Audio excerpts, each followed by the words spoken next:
موضوع الدرس في فضل سيدنا علي رضي الله تعالى عنه في الوعظ والإرشاد. الحمد لله الحمد لله وكفى والصلاة والسلام على خاتم الأنبياء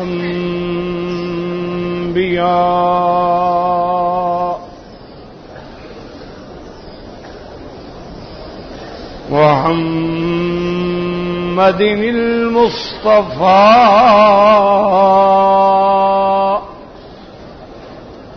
وعلى آله المجتبى وأصحابه النجبى.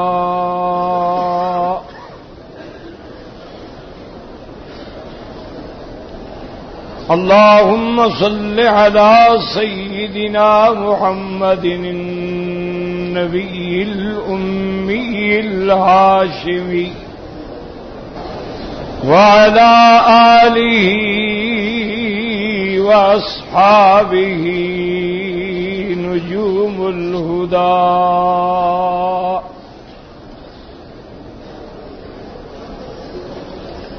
أما بعد فقد قال الله تبارك وتعالى في القرآن المجيد والفرقان الحميد: أعوذ بالله من الشيطان الرجيم. بسم الله الرحمن الرحيم.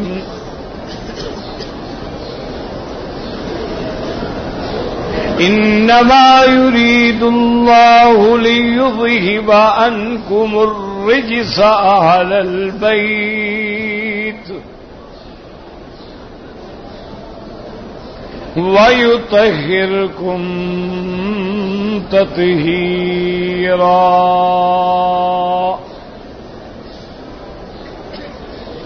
قال النبي صلى الله عليه وسلم: الله الله أصحابي لا تتخذوهم من بعدي غرضا فمن أحبهم فبحبي أحبهم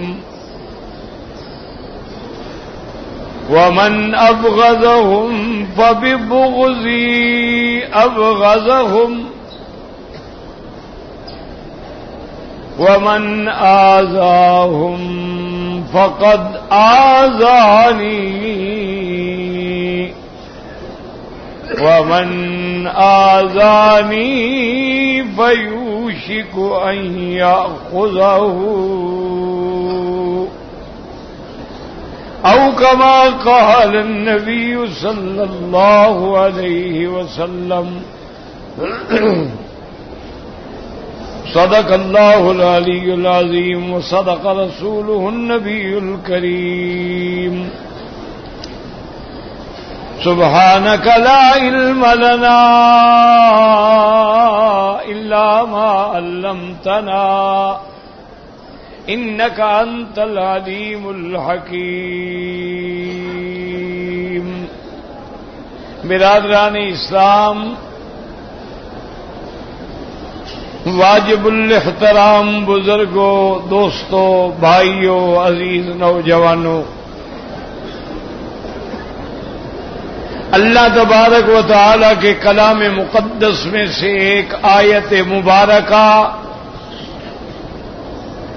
اور آقا انعامدار خاتم الانبیاء حبیب کبریا سیدنا محمد مصطفیٰ صلی اللہ علیہ وعلی آلہ واصحابہ وسلم تسلیما کثیرا کثیرا کہ فرامین مبارکہ میں سے ایک حدیث تلاوت کی ہے. دعا فرمائیں کہ اللہ تبارک و تعالی اس عاجز کو مال اہل سیت عافیت کاملہ عاجلہ دائمہ اور حق بات بیان کرنے کی توفیق عطا فرمائیں. آپ کو سننے سمجھنے کی اور ہم سب کو حق پر چلنے کی توفیق عطا فرمائیں. پروردگار عالم اپنی رحمت سے تمام آنے والوں کی حاضری، حج، عبادت، زیارت منظور و مقبول فرمائیں. میں نے اپنے چند دنوں کے معروضات میں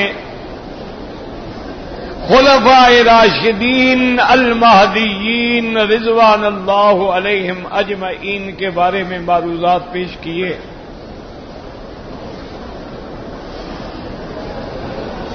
اور آج بھی حضرت سیدنا علی رضی اللہ تعالی عنہ رابع الخلفاء عم النبی المصطفیٰ ابو الحسن والحسین زوجۃ سید فاطمۃ الزہراء رضی اللہ تعالی عنہا کے بارے میں کچھ باتیں عرض کرنی ہیں. سیدنا علی ابن ابی طالب ہیں، یعنی حضور صلی اللہ علیہ وسلم کے حقیقی چچا کے بیٹے ہیں. اور ابی طالب آپ کے وہ چچا ہیں جو محسن محمد مصطفیٰ ہیں،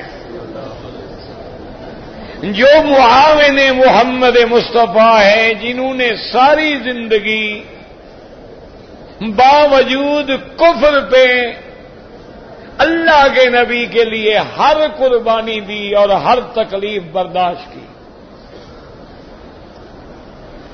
سیدنا علی رضی اللہ تعالی عنہ ابی طالب کے گھر میں پیدا ہوئے، لیکن شان یہ ہے کہ آپ کی تربیت جو ہے وہ حضرت محمد مصطفیٰ نے فرمائی ہے. چونکہ سیدنا محمد مصطفیٰ اپنے دادا عبد المطلب کی وفات کے بعد، کیونکہ آپ کے والد تو آپ کی پیدائش سے بھی پہلے فوت ہو گئے، آپ کی والدہ جو ہیں بی بی آمنہ وہ آپ کی 7 سال کی عمر ہے فوت ہو گئی. اس کے بعد جو کفالت ہے وہ عبد المطلب کی ہے. اس زمانے میں عبد المطلب جو ہے وہ مکے کے سردار تھے، تمام قریش ان کے تابع تھے،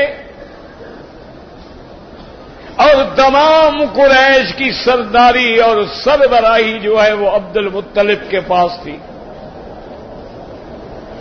عبد المطلب کی وفات کے بعد حضور صلی اللہ علیہ وسلم کی کفالت جو ہے وہ ابی طالب نے کی. اللہ کی شان ہے کہ حضور کے اعلان نبوت سے پہلے تو کوئی جھگڑا بھی نہیں تھا. تمام مکے والے حضور پہ جان چھڑکتے تھے، آپ کو صادق کہتے تھے، امین کہتے تھے، اور حضور صلی اللہ علیہ وسلم سے ملنے کو فخر سمجھتے تھے.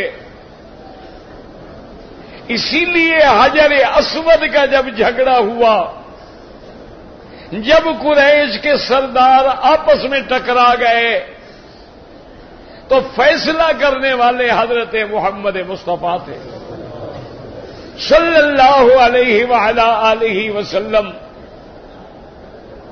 اسی طرح روایات میں موجود ہے کتابوں میں کہ ابی طالب کی محبت کا یہ عالم تھا کہ جب تک محمد مصطفیٰ صلی اللہ علیہ وسلم دسترخوان پہ تشریف نہیں لے آتے تھے، ابی طالب کھانا شروع نہیں کرتے تھے.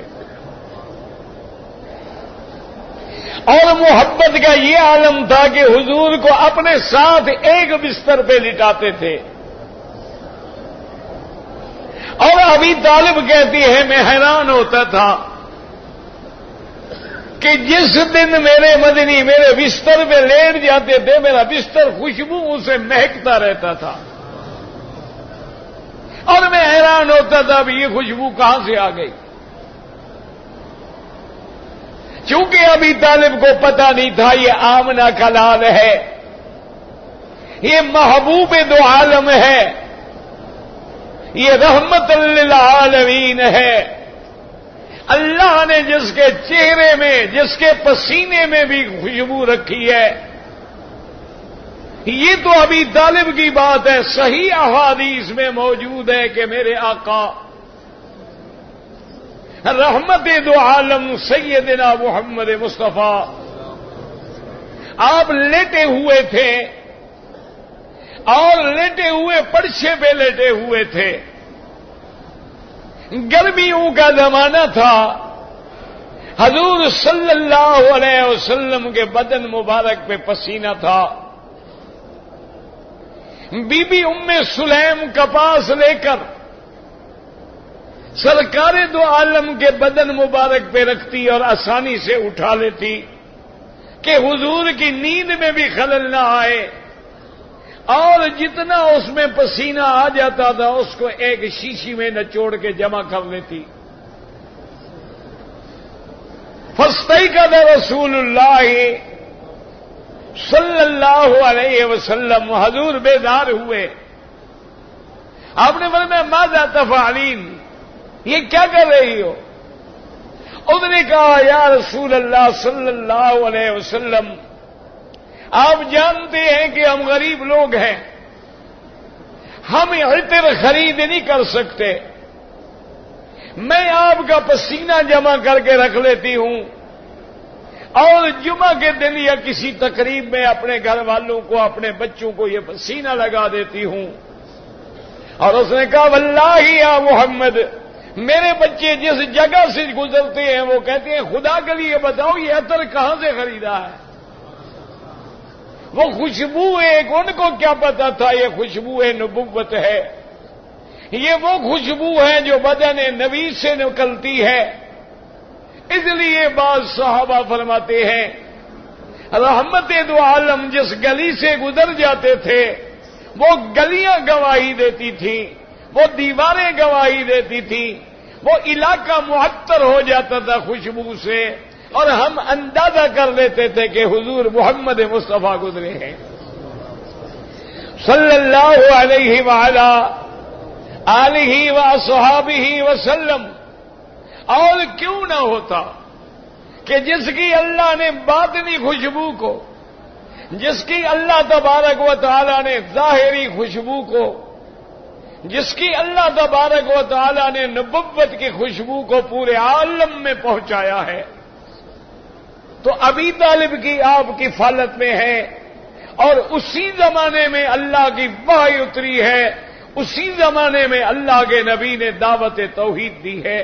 آپ درود شریف پڑھیں، اور جو بھائی میرے جہاں کھڑے ہو مہربانی کر کے بیٹھ جاؤ، نہ اپنے آپ کو تنگ کیا کرو نہ مجھے، جہاں کھڑے ہو بیٹھ جاؤ آرام سے، اللہ کا حرم ہے، اب تو جگہ کھلی ہے، کھڑے ہونے کی کیا آواز نہیں آتی، دعا کرو اللہ اسباب پیدا کر دے کہ آواز کے لیے اسپیکر کا مزید اچھا انتظام ہو جائے۔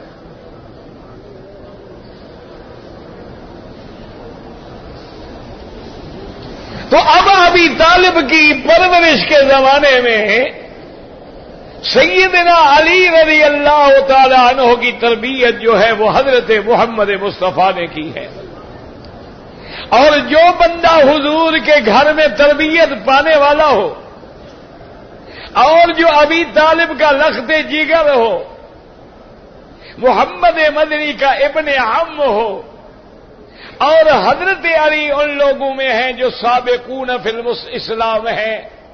اس لیے محدثین نے لکھا ہے کہ بچوں کی عمر میں، چھوٹی عمر میں سب سے پہلے اسلام لانے والا حضرت علی ہے رضی اللہ تعالی عنہ۔ اور یاد رکھیں کہ آپ کی ولادت کے مسئلے پر بعض روایات میں یہ بھی ملتا ہے کہ حضرت علی کعبے کے اندر پیدا ہوئے، یہ بھی کتابوں میں موجود ہے۔ اسی طرح حضرت زید کے بارے میں بھی آتا ہے. اسی طرح اور بھی کئی لوگ ہیں جن کے بارے میں آتا ہے کہ وہ اللہ کے کعبے کے اندر پیدا ہوئے. لیکن یاد رکھیں کہ جو صحیح علماء محققین ہیں وہ فرماتے ہیں کہ دراصل لکھنے والوں نے تو لکھا ہے کہ مولود کعبہ،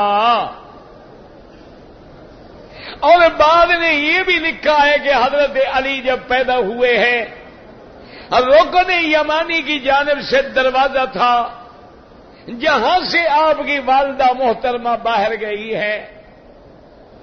یاد رکھو یہ بھی صحیح بات ہے. اللہ تعالی کے گھر کے 2 دروازے تھے.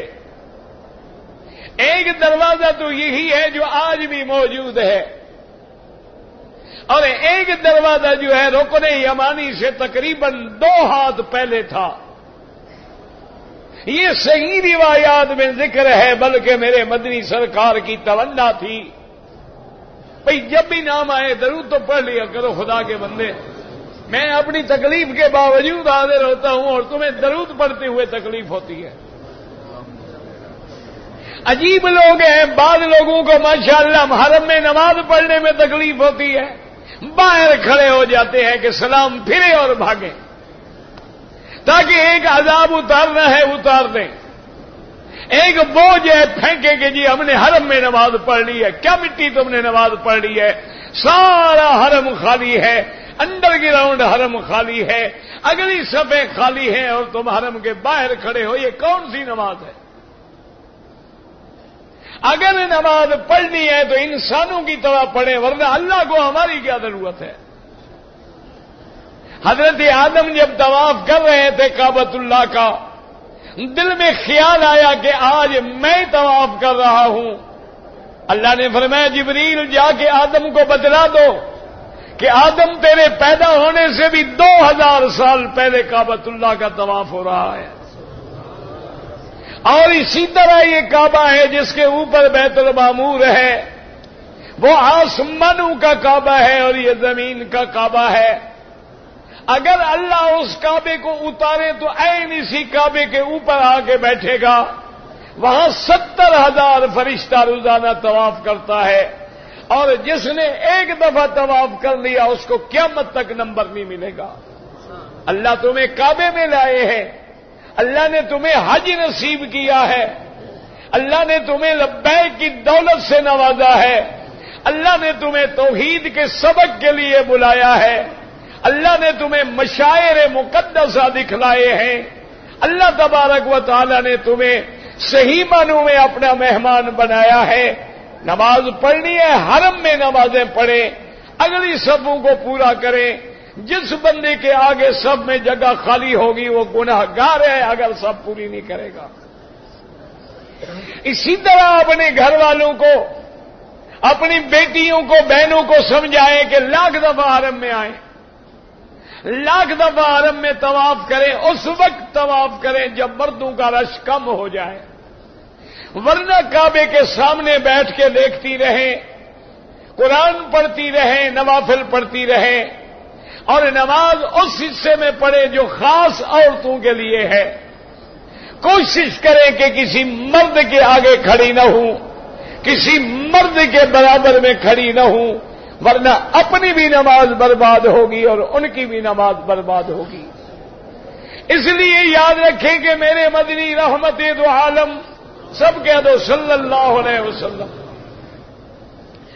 آپ کی تمنا تھی کہ اگر اللہ نے مجھے موقع دیا، اور حضور پاک نے بی بی عائشہ سے فرمایا بھی تھا کہ یا عائشہ لولا قومک حدیث احد بالاسلام، اگر تمہاری قوم نئی نئی اسلام میں داخل نہ ہوئی ہوتی، میں اللہ کے کعبے کو توڑ کے دوبارہ بناتا اور کعبے کے 2 دروازے بناتا، ایک جانے کے لیے اور ایک نکلنے کے لیے، اور کعبے کے دروازے زمین پہ رکھتا، اونچے نہ بناتا. یہ تمہاری قوم نے اونچا دروازہ لگایا ہے، جس کو چاہتے ہیں آنے دیتے ہیں، جس کو چاہتے ہیں دھکا دے دیتے ہیں. لیکن حضور نے فرمایا اگر میں کعبہ توڑ کے دوبارہ بناؤں تو لوگ نئے نئے اسلام میں آئے ہیں کہیں گے کہ اللہ کے نبی نے پہلے ہمارے دشمنی میں بت نکالے، ہمارے خداؤں کو نکالا، اب خدا کا کعبہ بھی توڑ دیا ہے، اس لیے میں کعبے کو اپنی جگہ پہ رہنے دیتا ہوں۔ اسی سے علماء نے